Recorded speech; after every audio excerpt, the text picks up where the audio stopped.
Isu hangat petang ini, PRN Johor raktai PRU 15. Ini masa terbaik UMNO muktamadkan calon Perdana Menteri. Walau apapun alasan serta tujuan PRN Johor diadakan, matlamat besarnya tidak lain ialah untuk memastikan kemenangan BN dalam PRU 15 akan datang.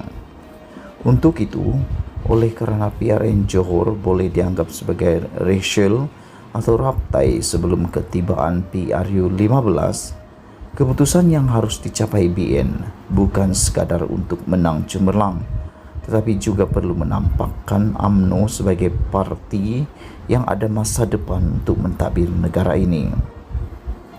Untuk UMNO dan BN dilihat sebagai parti yang ada masa depan, mahu tidak mahu, prasyarat pentingnya ia mesti tidak menyembunyikan siapa calon Perdana Menterinya.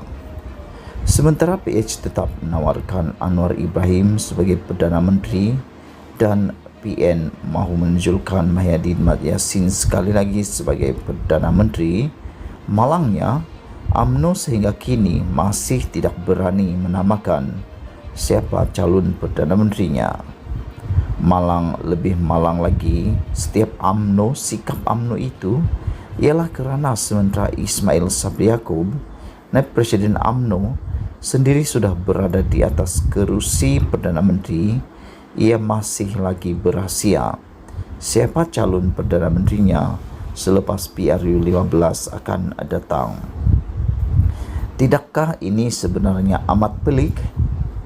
Bukankah oleh kerana Ismail Sabri sudah berada di kerusi tersebut, manakala Presiden UMNO Zahid Hamidi masih perlu membela diri atas 47 pertuduhan rasuah di mahkamah, timbalan Presiden Muhammad Hassan pula bukan merupakan ahli parlimen, malah mempunyai rekod menyebabkan Negeri Sembilan jatuh ke tangan PH dalam PRU 14 lalu.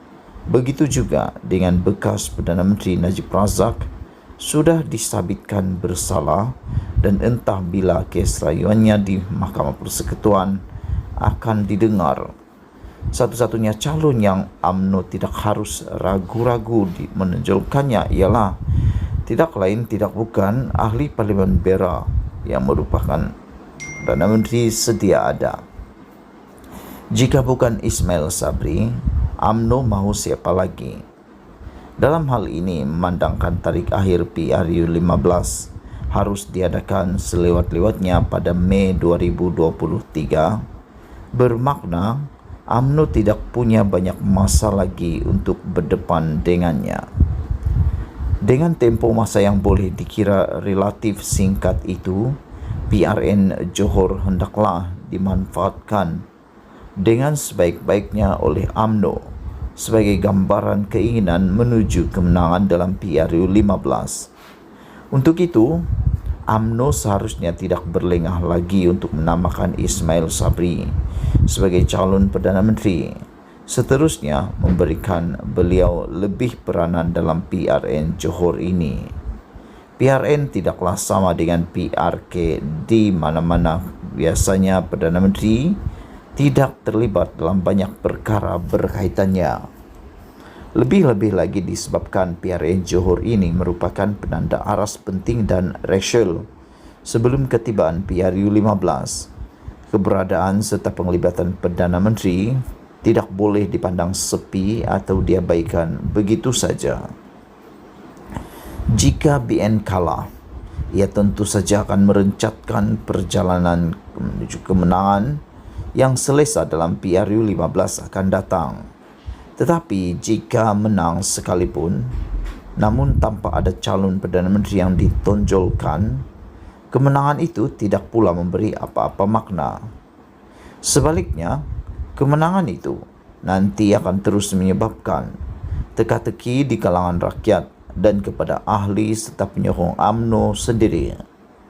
Tambah buruk lagi jika di sebalik teka-teki yang tiada jawapan itu diselitkan pula dengan gambaran seolah-olah Presiden UMNO Zahid Hamidi yang ada kes mahkamah atau Najib yang sudah disabitkan bersalah atau Muhammad Hassan yang tiada apa-apa kedudukan di parlimen serta negerinya sendiri jatuh ke tangan pembangkang turut dijadikan sama sebagai calon Perdana Menteri.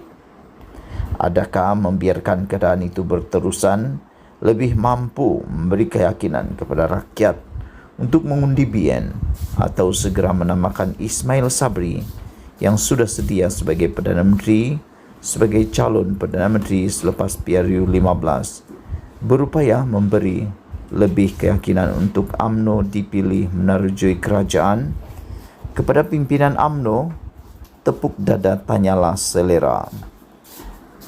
Tulis oleh Sahabuddin Hussein. Sekian isu hangat petang ini. Jangan lupa tinggalkan komen anda. Sila tekan butang subscribe dan kita jumpa lagi. Bye-bye.